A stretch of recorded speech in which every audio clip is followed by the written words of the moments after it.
que os interesa a todo el mundo este tema.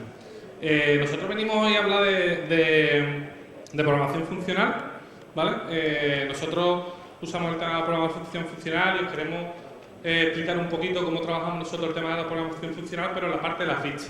No queremos hablar de cosas de arquitectura, ni cosas, eso se lo dejamos a la gente esta que hablan de Clean y saben un montón de ese tema, ¿sabes? Nosotros solo queremos explicar un poco, veremos algunos conceptos y tal, pero siempre usando programación funcional y Scala, que es el lenguaje en el que nosotros trabajamos, ¿vale? Y dentro de la plataforma Android, ¿vale? Nosotros venimos de 47 Degrees. 47 Degrees es somos una consultora que desarrollamos software, ¿vale? Nos encanta la programación funcional, todo lo hacemos con programación funcional. El tema de backend trabajamos con Scala.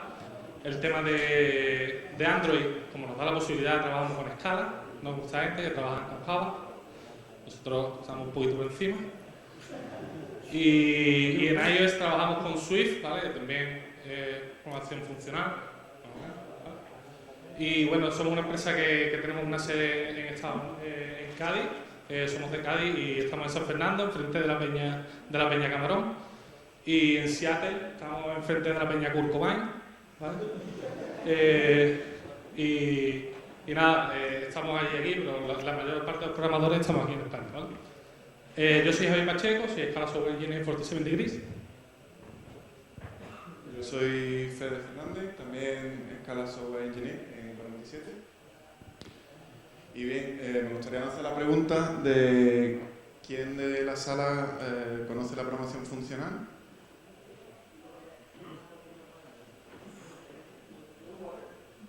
Bueno, está bien. ¿Y haya trabajado con ella en proyectos? Bueno, no pasa nada. Voy a hacer... decir que estamos 47, estamos últimamente contratando gente y tal, pues si está interesada en la programación funcional, creo que no, pero bueno, que sepáis que si os estáis interesados por el tema, podéis hacer cualquier tipo de pregunta, no sé, y contar nuestra charla cuando me queráis, pues yo soy Perfecto. Bueno, pues voy a hacer un pequeño repaso de algunos conceptos de lo que es la programación funcional. Por supuesto daría para muchas charlas, pero vamos a verlo un poco por encima. De una forma así general, podemos decir que la programación funcional se basa en la evaluación de expresiones, mientras que la programación imperativa lo que hacemos es la ejecución de statement, ¿no? De sentencia. Un aspecto clave es que las funciones se consideran de primera clase. ¿Esto qué quiere decir? Pues que están al mismo nivel que los valores o las variables y podemos pasarlas como argumento a otras funciones, o en otras funciones podemos devolverlas desde unas funciones o métodos podemos devolver otras funciones. Además, pues se pueden manipular y se pueden combinar. También tenemos el concepto de las funciones de alto orden. Las funciones de alto orden se definen como funciones que toman como parámetro otras funciones o devuelven otras funciones. Esto nos ayuda a resolver un montón de problemas y sobre todo a reutilización de código. Luego también. Y bueno, aquí hay una serie de conceptos de pureza. Se considera que la programación funcional tira hacia la pureza en el sentido de estos cuatro conceptos son trabajar con datos inmutables, siempre que sea posible. No manipulamos ni cambiamos estados, sino simplemente generamos nuevas estructuras de datos y las devolvemos. También tenemos el concepto de la referencia transparencial, de la transparencia referencial. Eso quiere decir que las ejecuciones se pueden retrasar en el tiempo y siempre producirán el mismo resultado, no dependen del estado en el que nos encontremos. Y esto nos permite pues, muchos tipos de optimizaciones, porque podemos retrasar la ejecución solo en el punto en el que nos haga falta, y el propio compilador le permite también hacer este tipo de optimizaciones. Ese retraso en el tiempo se puede conocer como la evaluación perezosa. Hacemos una evaluación más tardía, y esto nos lleva al otro concepto, que es la pureza y los efectos de lado, que es intentar programar todo de forma de definición, de forma que definimos nuestro programa, combinamos todas las funciones y nos lo llevamos a un único punto de ejecución donde se producen todos esos efectos de estado, esos cambios de estado, esos efectos de lado y, por ejemplo, pues esas entradas, salidas, etcétera, ¿no? Bueno, hoy para lo que vamos a explicar hemos hecho una pequeña aplicación. Aquí al lado de mi cabeza tenéis en GitHub tenéis la aplicación, una aplicación hecha en escala para Android. No hemos querido mostrar la aplicación, simplemente vamos a mostrar un vídeo de 30 segundos para que entendáis un poco lo que vamos a explicar después un poquito más tarde, ¿vale? No vamos a explicar toda la parte de la aplicación, simplemente queremos explicar cómo trabajamos la parte funcional y cómo trabajamos la composición para el tema, para trabajar con nuestras vistas de una manera funcional, ¿vale? Aquí hay más cosas, ¿no? Pero bueno, la idea es un poco, tenemos dos elementos, un Recycler View que tiene una lista de fotografías, 5 fotografías de naturaleza, 5 fotografías de animalitos, 5 fotografías de ciudades, 5 fotografías de tal. Después hay un Action Fast Button, ¿no? Que todo el mundo conocéis, si programáis en Android, es el botón de ahí que puedes hacer algunas acciones sobre esa lista, puedes hacer un map para hacer transformaciones de datos, puedes hacer un filter para hacer transformaciones y poder reducir la lista, puedes hacer diferentes acciones, ¿vale? Entonces, os voy a enseñar un poco la aplicación, son 30 segundos, si tenemos, creo que había internet. Simplemente lo que hace es, bueno, una lista con la fotografía como he dicho, ¿vale? Cuando hacemos un file vamos a transformar la fotografía de naturaleza por la fotografía que eran de ciudad. Después en la otra acción hacemos un filter y filtramos simplemente por 2. Después hacemos un sort by por el nombre y podemos hacer una ordenación y finalmente contamos el número de elementos seleccionados, que vemos que es 0, pero después podemos pinchar, seleccionar 3 y contarlo, ¿no? Todas las funciones que se hacen ahí en ese momento son funciones que se están haciendo mediante programación funcional, funciones de alto orden, como ha comentado Fed, y vamos a intentar explicar algunas de las cosas de cómo lo hacemos aquí, ¿no? Para que tengáis un poco un contexto de lo que es la aplicación, ¿vale? Este es nuestro programa, este es un código hecho en escala, seguramente si conocéis Android lo conocéis todo el mundo, seguramente viendo un poco os sea familiar, menos JM Pegar, ¿no? Que está un poco ahí perdido, ¿vale?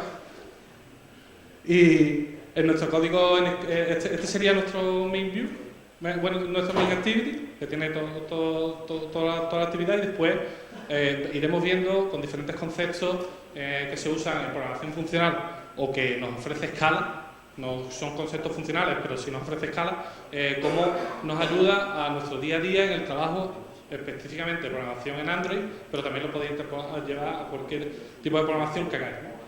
Si veis aquí nuestro programa, simplemente extiende y tiene una serie de interfaces ahí y tal, bueno, ahora lo explicaremos. Aquí tiene nuestras vistas, si veis un Recycler View y el Fast Button que habíamos hablado antes, ¿vale? Y si veis ahí, pues tenemos el OnCreate, que tenemos el Set Content View de toda la vida, con nuestro llamada a la R para coger la layout, nuestro toolbar tal, y aquí un poquito pues lo que hace nuestra aplicación, que nuestra aplicación es este, de aquí, ¿vale? Que después ya explicaremos qué es lo que hace esa parte de ahí. Vamos a intentar desgranar cada una de estas partes, ¿vale?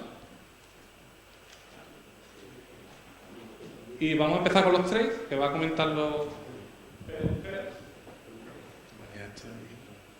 Bien, los traits. Los traits podemos verlo como una interfaz implementada para aquellos que vengáis de Java, que nos aporta a nosotros los traits en la programación con Android. ¿Quién, bueno, de los que hayáis trabajado con Android, quién no ha trabajado alguna vez con un Base Activity? ¿Quién no?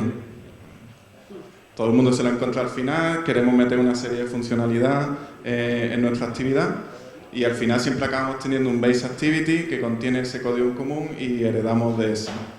Nosotros con los traits evitamos tener un Base Activity y simplemente definimos funcionalidad en pequeñas partes de código y las vamos añadiendo esa funcionalidad a donde nos interese. ¿Cómo lo hacemos? Con los traits. Los traits se puede traducir como rasgos y son comportamientos o funcionalidades que podemos añadir a las clases y en escala pues es la unidad de código fundamental para reutilizar ese código.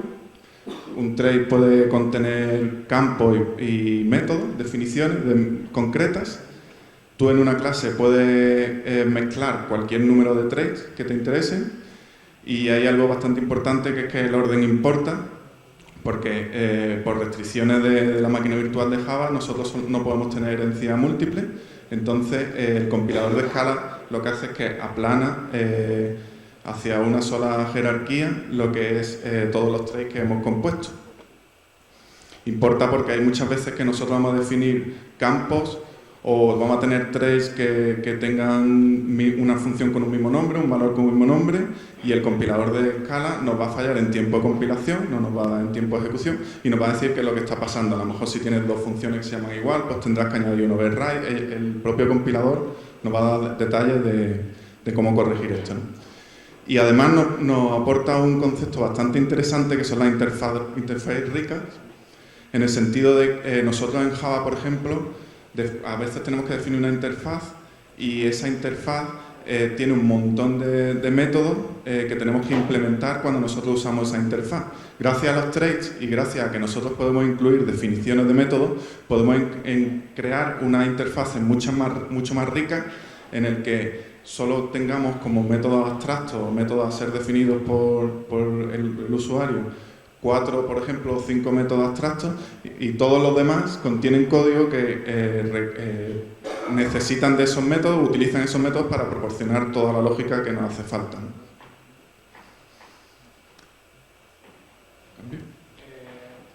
Vamos a ver un poco. Ahora, de nuestra aplicación que habíamos visto antes, dentro del Main Activity quizás hemos visto un código un poquillo raro, que a lo mejor no soy muy familiar, y vamos a intentar explicarlo, ¿vale? Que es esta parte de aquí, que es como traemos el Recycle View y el Fact Button, cómo cogemos esas vistas y cómo trabajamos después con ellas, ¿no? Nosotros siempre intentamos usarlo en mutabilidad, ¿no? Por eso son un val. En el caso en escala, si pones un val es que tu variable es inmutable, si pones un var es que tu variable la puedes mutar. Nosotros intentamos nunca usar variables. Con el tema del SDK de Android algunas veces es un poco complicado, ¿no? Pero siempre que podemos usamos inmutabilidad en nuestros campos. Y aquí veis un par de cosas raras. Primero veis el Find View, que si estáis acostumbrados al tema de Android, veréis que ustedes tenéis uno que se llama el Find View by ID, ¿vale? Que podéis usarlo perfectamente, eso no tiene ningún tipo de restricción. Lo que pasa es que el plugin de escala te da una serie de recursos, una serie de movidas para que puedas usarlo dentro de tu código. Y usa un método que se llama FindView, que lo tienes automáticamente mediante un trait en tu aplicación, y con el TR, que es como el R que usamos normalmente en Java, en Android. El TR es un Type Resource, que es un recurso tipado, por lo cual no tenemos que hacer casting de los tipos. No tenemos, ya el TR nos está diciendo que el recycle, el identificador recycle, es un recycle, ¿vale? Entonces hacemos el find by ID y lo hacemos mediante un option, que después veremos por qué usamos option en nuestras vistas, ¿vale? Para temas de los null y tal, que hablaremos un poco más tarde, ¿vale? Y después el lazy, que es un poco el rollo. Lazy, como hemos hablado antes, lazy significa perezoso. La verdad que es un tipo de variable con la que yo me siento bastante identificado, ¿vale? El lazy val es una variable la cual en el momento que la definimos no se está ejecutando el código, sino el momento que la usamos la primera vez es cuando realmente se crea. No es exclusivamente de escala, tiene mucho más lenguaje, ¿vale? Pero bueno, aquí lo usamos nosotros, ¿por qué? Porque en el setContentView, hasta que no hagamos el setContentView, nosotros no podemos usar esas vistas, ¿vale? Entonces, simplemente ponerla como lazy nos da la posibilidad de usar inmutabilidad y después poder usarla en el momento que necesitamos usarla, ¿vale? Vamos, vale. Este es un código típico de Java, ¿vale? Este es un browser. ¿Qué usáis? Pattern Knife. Mucha gente, ¿no? Otra gente usará otro tipo de cosas, o lo hacéis a pelo porque os gusta el rollo. Ese rollo. ¿Vale? Entonces, Pattern Knife es una librería que tenéis que incluir en vuestro proyecto, que a nosotros en Scala no hace falta. ¿Por qué? Porque aquí lo que hacéis es un bind a vuestro identificador, y después en el onCreate, antes de empezar a usar las variables, hacéis patternknife.bind y hace el binding de los identificadores a cada una de las clases, a cada una de las vistas, ¿vale? Vuestras vistas son mutables, hay vosotros, ¿vale? Son más bytes, son inmutables. Y aparte tenéis que acordar siempre de meter el bind, porque si no, ¿vale? Al final estáis metiendo un montón de código ahí chungo, ¿no? Si lo vemos, por ejemplo, en escala simplemente tendríamos, aquí no hemos hecho el wrapper del 8 para no verlo, explicarlo más tarde. el FindView a centrar el TextView en un lazyval, y es en el momento en el que hacemos en la línea debajo del setContentView, es cuando hacemos el TextView. En ese momento es cuando se ejecuta el código, cuando realmente la vista se atasca a la variable. Entonces, en ese momento se genera y la podemos usar. Con lo cual, si nosotros quitáramos el lazy de ahí, evidentemente el FindView sería un null y esa aplicación nos petaría, ¿no? Pero así no tenemos que usar pattern knife. Bueno, pues unos cuantos miles de métodos, una escala te mete unos cuantos más, unos cuantos miles de métodos, ¿no? Pero después vais usando más, otro más, y al final, ¿sabes? ¡Aso! Sí, joder, aplaudí, coño.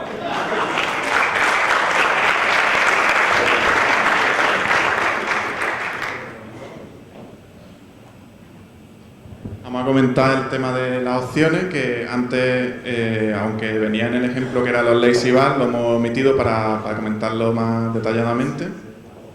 Y en este caso concreto, en la parte de la derecha, en donde hacemos uso de las funciones de alto orden con las opciones. En primer lugar, vamos a hablar un poco sobre las opciones. Las opciones podemos verlas como un contenedor de valor en el que ese valor puede existir o no puede existir. La idea de esto es, nosotros cuando trabajamos con Scala, cuando hemos trabajado, con Java, cuando hemos trabajado con Java siempre hemos tenido que estar defendiéndonos o tomando como un valor posible la referencia null. De hecho, hace relativamente poco, Tony Hare, el inventor, el desarrollador del algoritmo de ordenación de keysort, y que también hace bastante tiempo se le ocurrió la brillante idea de añadir lo que son los null, hace poco en una entrevista reconoció que fue un gran error, y de hecho lo tituló como el error del billón de dólares, porque es como lo que él calculó que ha costado el tema de la introducción del null en la programación. Nosotros, ¿cómo lo evitamos? Nosotros, si por ejemplo nosotros tuviéramos un método que es posible que devuelva a un usuario o no, un getUser, en Java, ¿qué haríamos? Si a lo mejor no existe, normalmente el camino fácil sería, te devuelvo un null si el usuario no existe, y si existe te devuelvo el usuario. ¿Qué pasa? Nosotros en ese caso concreto no devolveríamos un usuario o un null, sino devolveríamos una opción de usuario. De esta forma, cuando tú utilices esa API o ese método, estás obligado a lidiar con la posibilidad de que ese usuario exista o no, y encima nosotros tenemos la ventaja en Scala de que nos proporcionan funciones con las que trabajar con esas opciones. Aquí, por ejemplo, hay tres casos de opciones para verlo muy claramente. Una opción de string, si nosotros usamos el constructor de option string con un string, pues aquí tendríamos una opción con un contenedor con nuestro string dentro. Podemos tener un non directamente. Y el propio método, el propio constructor, si nosotros aquí no tiene por qué ser null directamente, sino una llamada que nos pueda devolver un null, automáticamente tendríamos un non. ¿Cómo se traduce esto en nuestro código? Pues nosotros el FindView, como todos sabéis, esa vista podría existir o no. Tendríamos que, muchas veces cuando estamos trabajando con Android, if distinto de null es cuando seteamos. Pues en este caso nosotros le hacemos un wrapper a ese option. Automáticamente aquí tenemos una variable, el tipo no haría falta, se infiere, pero lo hemos puesto para que quede claro. Tenemos una option, un contenedor de una toolbar, y esa toolbar, ese maybe toolbar, le pasamos la función map. Esta función de alto orden nos permite definir entre las llaves otra función que recibirá como parámetro ese toolbar, y dentro de este cuerpo de estas llaves pues puedes hacer todo lo que quieras con eso, ¿no? En este caso, por ejemplo, hemos llamado al setSupportActionBar pasándole el toolbar.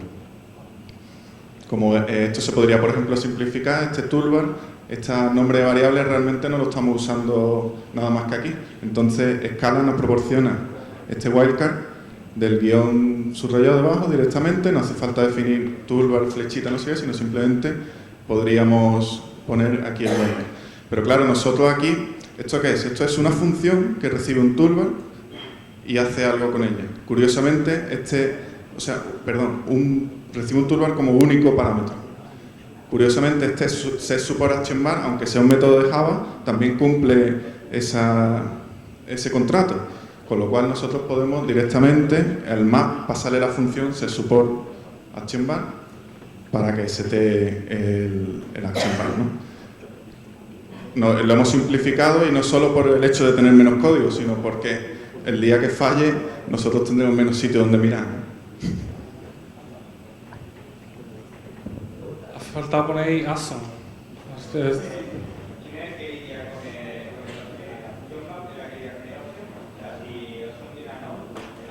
La función no se ejecuta. Claro. El map hace el map del contenedor y si existe, si el nom no hace nada, nunca se llega a ejecutar. ¿Vale? Ok, bueno, ahora vamos a hablar un poco de implícito, ¿vale? Tampoco es una característica funcional, pero es algo que nos proporciona escala y que es algo que es un problema muy típico en Android, ¿no? Nosotros usamos una librería que nos ayuda a trabajar de manera funcional en Android, ¿vale? Esa librería se llama Macroid y es una de las pocas librerías que nosotros usamos, bueno, de vistas, vamos, realmente de librería de vistas, la única que usamos, y lo que nos ayuda es a trabajar de manera funcional en Android, que es lo que veremos a partir de ahora, ¿vale? Aparte de poder componer nuestras vistas para hacer acciones de UI, transformaciones de las vistas y tal, y poder hacer movidas súper guapas, también nos proporciona una serie de herramientas que son bastante comunes y que son problemas comunes que pasan en Android. Uno de ellos es el tema de los contextos. Y con este trait que nos proporciona Macroid, simplemente poniendo context activity, ya tenemos todos los contextos que podemos hacer de manera implícita, que vamos a ver ahora lo que significa eso, ¿no? Si tuviera un fragment, pues sería context fragment, si hubiera un servicio sería context service, y él ya sabe lo que tiene que hacer para ofrecernos un implícito para poder trabajar con él, ¿vale? ¿Y por qué pasa esto? Porque trabajar con contextos en Android es un puto coñazo, ¿sabes? O sea, ya lo que pasa es que nos hemos acostumbrado a lidiar con las miserias que nos tiene Java y las miserias del SDK de Android, pero realmente es un coñazo, está todo el día enviando el contexto, está todo el día enviando todo este tipo de movidas, ¿vale? Entonces Macroid nos ofrece una variable, un nuevo tipo que además es bastante rico, más rico que simplemente el contexto, ¿vale? y nos ofrece muchas funcionalidades que podemos mandar de forma implícita, ¿vale? Y lo vamos a aplicar con un pequeño código que normalmente, bueno, sencillito, sí, para que veáis claro la movida, ¿no? Esto sería en Java, ¿no? Tenéis en MyActivity, extiende de base activity, ¿vale? Esto, bueno, que sepáis que cada vez que ponéis base activity, yo estoy en Cádiz y a mí me da un semi-infarto, ¿vale? Estoy programando y le dais, porque es que odio ese nombre, ¿vale? Entonces, le dais de vuestra base activity, como no podéis usar training y movidas de esas, ¿vale? Y en nuestro create, llega un momento, tenemos nuestro código, ¿vale? Y hemos declarado abajo una clase, un singleton, una clase con un método estático, en el cual le tenemos que enviar el contexto y el mensaje, ¿no? Porque lo que hace es un TOAS para mandar el mensaje. Realmente le tenemos que enviar, como veis ahí, hecho un mensaje, le mandamos el dis es una actividad, que es el contexto, y el mensaje que queremos evitar. Bueno, esto es algo típico en Android, en Java. ¿Qué haríamos en Scala? En Scala ya no le damos de base activity, ¿vale? Porque le damos de la compa activity, que es lo último, lo más moderno y lo más guay. Y le añadimos el comportamiento de que nos añada los implícitos que nos ofrece Macroid para las vistas, ¿vale? Si veis un poquito el índicecito, realmente no forma parte del código, ¿vale? Pero sería lo que tendría el trait ese, ¿no? Sería, si nosotros descargamos un implicit, le ponemos la clave, la keyword implicit, podemos enviar en este caso, el context, un implicit context, y es el tipo que nosotros podemos hacer, ¿vale? Si os fijáis, cuando nosotros llamamos al show message, nosotros no mandamos ningún tipo de implícito, realmente no mandamos ningún tipo de mensaje, porque el contexto no es algo relacionado con enviar con mostrar un mensaje. Es un problema que tiene que la forma que queremos enviar un mensaje necesita el contexto, pero realmente no forma parte de eso. Entonces nosotros lo mandamos de forma implícita, porque después mañana llegando y dice, mira, que en verdad no vaya a usar ya dejar de usar los TOA. Ya no están de moda, ahora lo que está de moda es el snapback, ¿vale? Va a usar el snapback ahí y dice, tío, es que el snapback ya no necesita contexto. Bueno, voy a cambiar todos los nombres de los métodos, me voy a poner a cambiar todas las movidas. Si yo declaro una variable como implícita en un método en concreto, fijaros abajo, object, todas object es una forma de declarar singleton en escala. Nada de movidas de getInstant, de movidas y eso que hacéis. Object y ya está, ¿vale? Fácil. Y ese método lo puedo llamar de cualquier lado, ¿no? Fijaros como en el segundo grupo de parámetros decimos necesito un implícito que tiene que estar declarado en el scope hacia arriba, ¿no? Entonces él empieza a buscar, dice que yo, ahí hay un implícito en el scope de arriba, pues sí, mira, pues donde lo tengo, en la clase de arriba, tiene declarado un implícito que lo pasará como parámetro. Hay una cosa que la gente se raya un poquito cuando pasa con esto, porque yo qué sé, yo creo que la gente se piensa que es como el global en PHP y algunas movidas de esas, ¿no? Realmente no es que en la llamada busque una variable declarada, sino que la pasa como parámetro directamente, ¿vale? Entonces, esto que es algo para programadores, bueno, nosotros somos programadores buenos, no somos programadores malos, de ustedes, pero muchas veces ¿qué pasa? Que te coges y dices que yo es que estoy harto de mandar contexto, esto es un coñazo, ahora coges el contexto, lo guardas en una variable, porque soy más chulo que nadie, lo envío al principio, lo guardas ahí, después tengo un link memory hecho, ¿no? Te petas ahí, no es que tengo un problema de memoria con mi aplicación y tal. No, esto lo que hace es, directamente lo mete como si fuera un parámetro más, pero no lo declara, esto lo hace de forma implícita, ¿no? Y esto nos ayuda a nosotros a poder trabajar con contextos sin tener que estar enviándolo todo muchas veis. Si veis, por ejemplo, el implícito es importante que no lo busca por el nombre de la variable, lo busca por el tipo, ¿vale? Si os fijáis, arriba pone implicit context y aquí estamos declarando simplemente la C. Lo que está buscando es un tipo y solo puedes tener uno, tampoco te pases, picha. Te pone un tipo y tampoco declara 3 o 4 implícitos porque ya escala y seguillo de todo esto, ¿qué pasa? ¿Vale? Entonces, solo puedes tener eso te lo da el tiempo de compilación, te dice o que no encuentra el implícito que estás esperando o que tienes más de uno, tienes que tener uno. Pero bueno, eso nos ayuda a todo el tema este. ¡Awesome! Que esto hay que decirlo. Y ahora, para terminar, vamos a hablar un poco de la capa de la presentación, de la capa de presentación, ¿vale? De cómo lo hemos hecho, ¿vale? Y lo va a explicar Fede, lo explica genial, ¿vale? Pero antes os quiero decir, nosotros hemos separado en dos trays la lógica de presentación con la lógica de negocio, ¿vale? Es una manera sencilla de hacerlo, nosotros lo hacemos de otra manera, ¿no? Pero aquí creo que se entiende bastante bien, ¿no? Nuestra activity no depende de eso. Entonces, tenemos nuestro main presentation logic, que es lo que vamos a ver, y nuestro main business logic, lo podéis ver en el código, ¿vale? Lo que hace es devolvernos los datos que vamos a pintar, que en este caso era, bueno, si os acordáis del vídeo, eran las fotitos que había en esto, ¿no? Si veis el código que está a la derecha, el fetch async data es un método que está en nuestra lógica de negocio y lo que devuelve es un futuro de los datos, en este caso una secuencia de los datos, de las fotografías que vamos a ver, ¿no?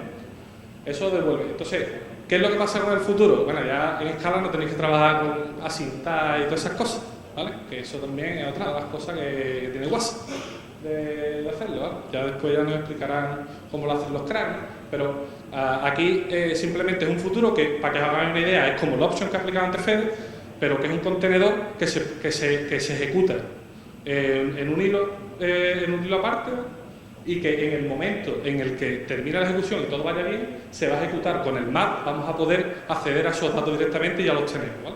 Entonces, el fetch async data devuelve un futuro de la secuencia de datos y ahí lo que tenemos ya es lo que queremos nosotros ejecutar en el momento, ¿vale? Entonces ahora va a explicar Fede la parte. ¿Cómo haríamos así para hacerlo de una forma más o menos organizada y bastante simple y luego poder hacerla como lo podríamos hacer de forma funcional con Scala? En Java podríamos definir, bueno, UI Action lo hemos llamado aquí, realmente tiene sentido en la parte funcional, pero por así simplificarlo de alguna forma, nosotros tendríamos nuestro main activity que depende de estas dos vistas. En el onCreate pues la recuperaríamos de nuestra vista. Y luego tendríamos, pues, por ejemplo, un método privado, o en este caso protected, que inicializaría la UI. Esta UI, a su vez, vamos a descomponerlo en dos métodos para facilitar más la tarea. En uno inicializaríamos el recycle, en otro el fab, ¿no? ¿Qué ocurre? Que cuando nosotros hacemos esta llamada, viene por aquí y aquí esta llamada llega aquí y en este momento exacto es cuando en esta variable que estamos usando aquí estamos manipulándola, estamos poniéndole el adapter con los ítems que tenemos obtenidos. Algo importante aquí es que, al igual que pasaba con las opciones, este futuro, cuando termine, que puede ser otro hilo o no, depende de la lógica que tengamos configurada para nuestro futuro, aquí dentro ya definimos una función, como antes con las opciones, que a partir de los datos realiza una acción, ¿no? En este caso en UI, y en Java pues haríamos de esta forma, ¿no? Ya vendríamos de aquí, de algún sitio, pues como ha dicho Javi, ya lo explicarán aquí los cracks de este tema.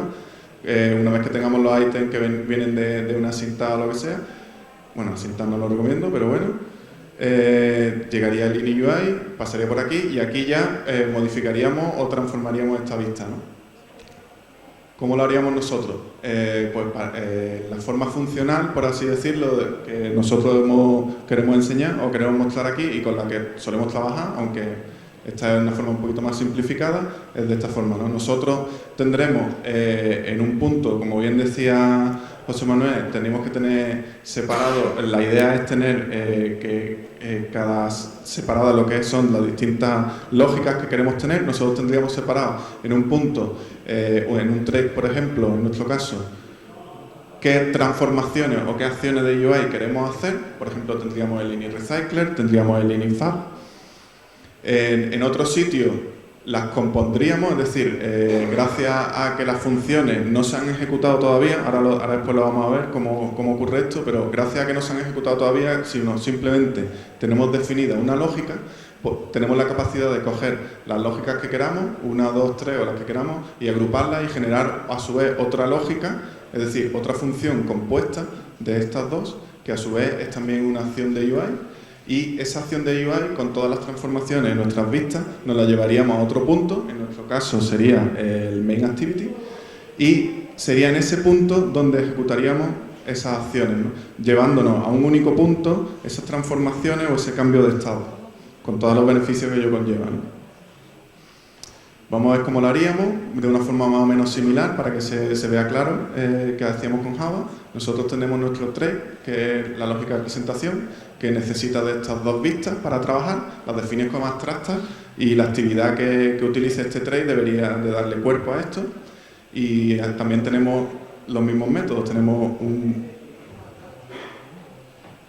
bueno, sin cuerpo, como ves, yo aquí no estoy diciendo de dónde sostiene el Recycler View, yo aquí estoy diciendo que yo necesito un Recycler View o una opción, en este caso concreto, y un Floating Action Button para trabajar por nombre. Yo digo yo...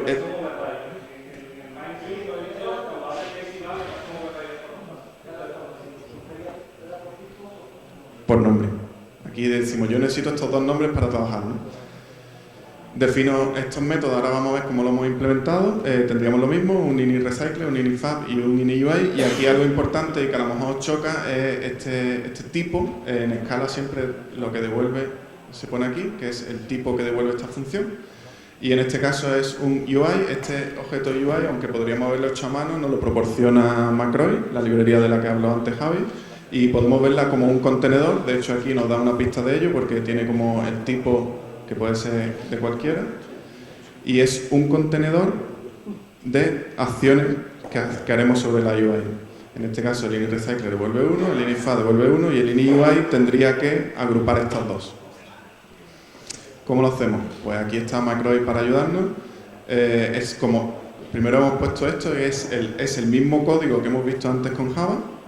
Es decir, lo que pasa aquí la variable ha cambiado, pero es RV, Recycler View, ponemos el adapter, el layout manager, el fixed site, etc., ¿no?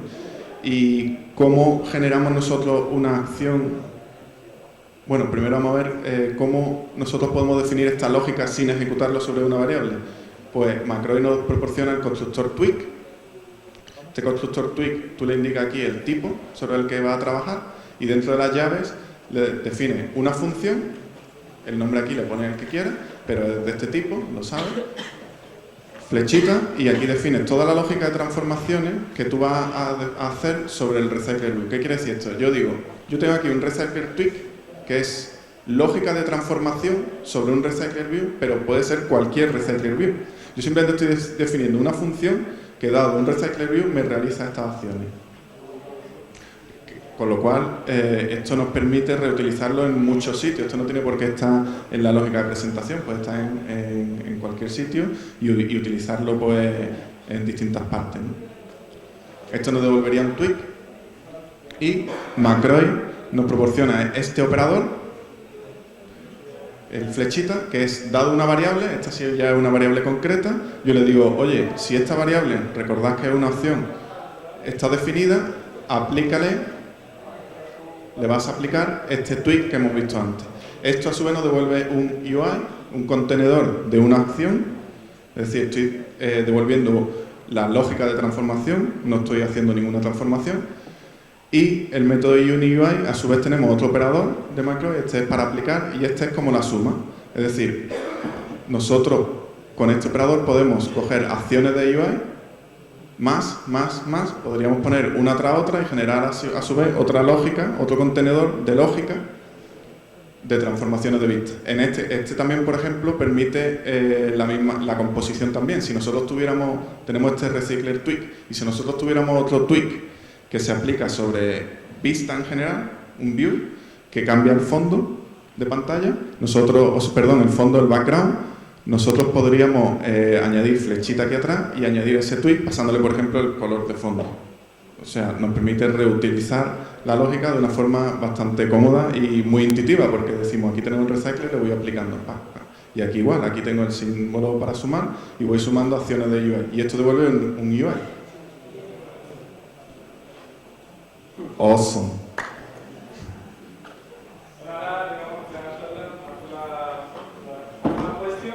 Ahora viene aquí para ver cómo habéis estado dependientes.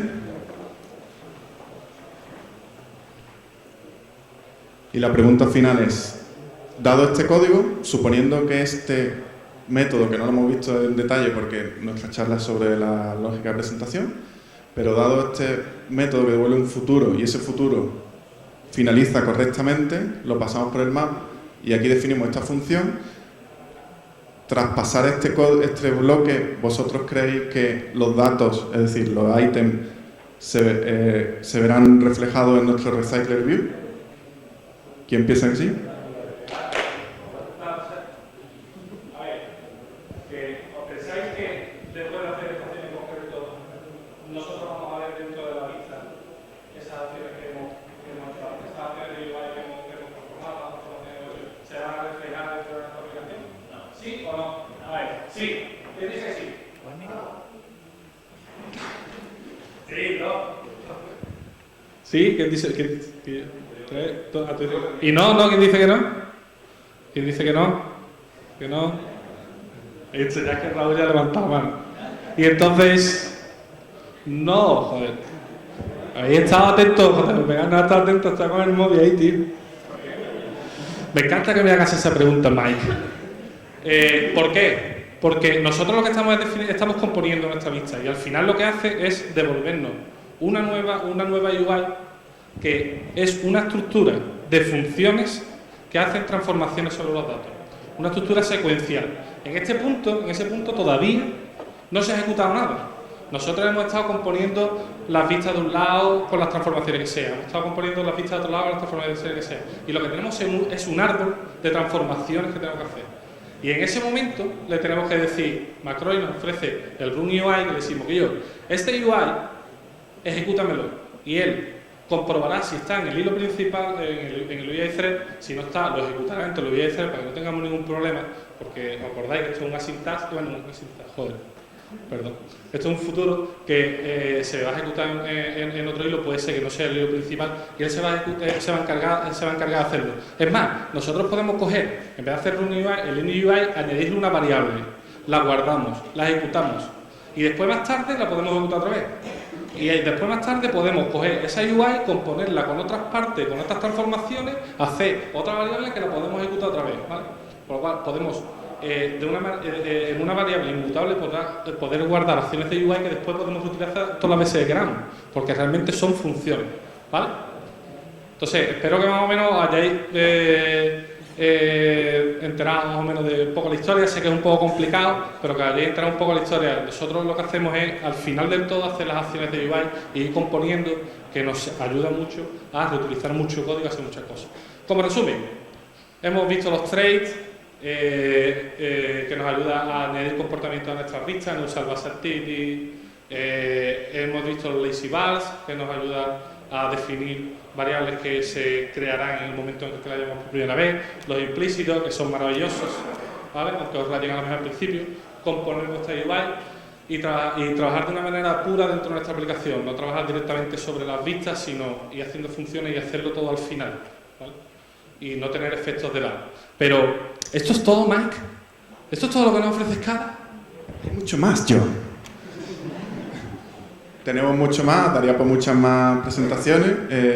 Tenemos el tema del pattern matching, que lo usamos bastante y nos ayuda para definir bastante lógica y eso, las case class, los objects, singleton, objetos de compañía, etcétera, monads y sobre todo las funciones de alto orden, que nos hubiera gustado meterlas, pero no daba tiempo. Pero el tema de que habéis visto en la demo, en la que se transformaban y tal, todo eso era con temas de funciones de alto orden. Y... ¿pregunta?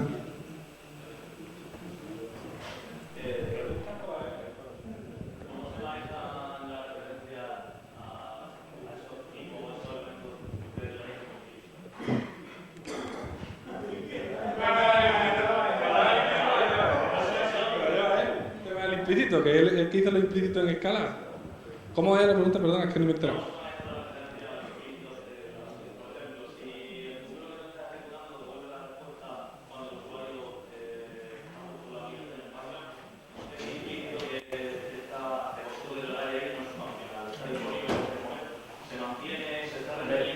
La lógica, hemos intentado reducir un poco todas las acciones que tenemos para que se viera de manera clara, ¿no? Evidentemente, si tú te sales de la aplicación y Android se carga el contexto, si no tienes contexto para hacerlo ahí o lo que sea, pues evidentemente tendrás que lidiar con ello. Por eso nosotros muchas veces en estos casos, por ejemplo, en el caso de los implícitos que no hemos entrado en detalle, para el tema de Macroid, como he dicho, no es simplemente un contexto, es él te da un reference que en el caso que tú tengas que lidiar con él para poder serial y poder hacerlo bien, ¿sabes? O sea, te da una serie de mecanismos para poder hacerlo. No es simplemente un contexto de toda la vida, ¿sabes? Sino que tú puedes acceder al contexto de la actividad, al contexto de la aplicación, tienes una forma de, pues, una opción de la actividad, si la actividad se ha cargado, ya te devuelve un no, ¿vale? No tienes que estar distinto de una novedad de esa, y ahí él te hace todas esas cosas. Pero Raúl,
esas opciones, si desaparecen, porque al final en uno la función que se aplica, el que se aplica, no se ejecuta.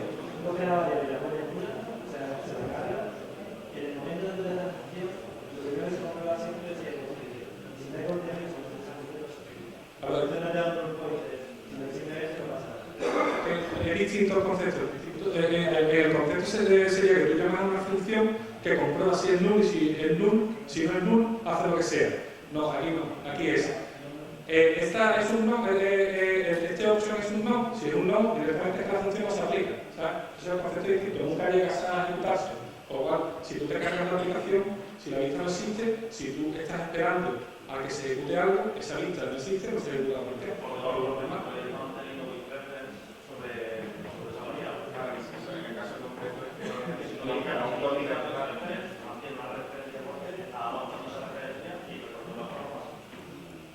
No, porque la verdad es que la implícito no es una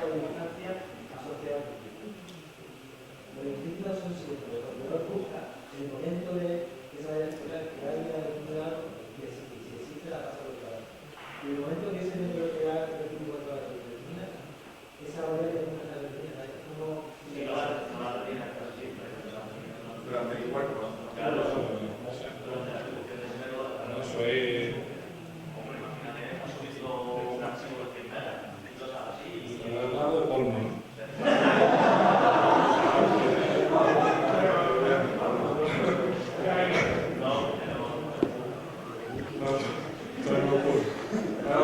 Quizás un poco miedo el tema del implícito, pero bueno, cuando lo llegué usando también veis los errores que puedo andar y tal, y muy sutil lo solucionando. Ustedes van a decir que, aunque ahora mismo no queráis hacer la pregunta, no se os ocurra, si tenéis cualquier cosa, nosotros, bueno, ustedes hayan venido, prefieren a nosotros, si tenéis cualquier duda, vamos a funcionar lo que sea, vamos a estar encantados, y además nos gusta el tema de ese feedback y tal.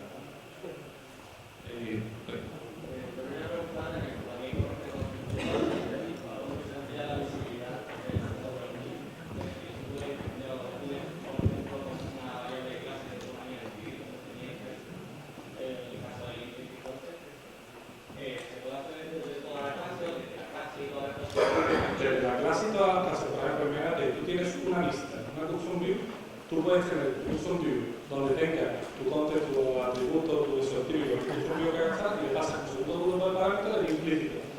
Esa clase, si la usas dentro de una clase que contiene ese implícito, ya dentro de tu custom view ya tienes tu... No.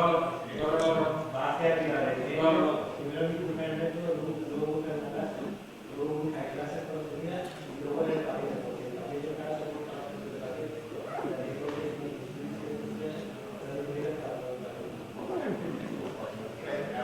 Por lo que iba es la llamada, es donde se hace esa comprobación. De ámbito más cercano, si tú tienes un método y intentas hacer una llamada, primero busca el texto del proceso. O sea, si no es la casa de toda la definición, y ya busca hacia arriba. Se hace un poco el error y como que un poco, intentar una... Y yo quedar para el aplauso final.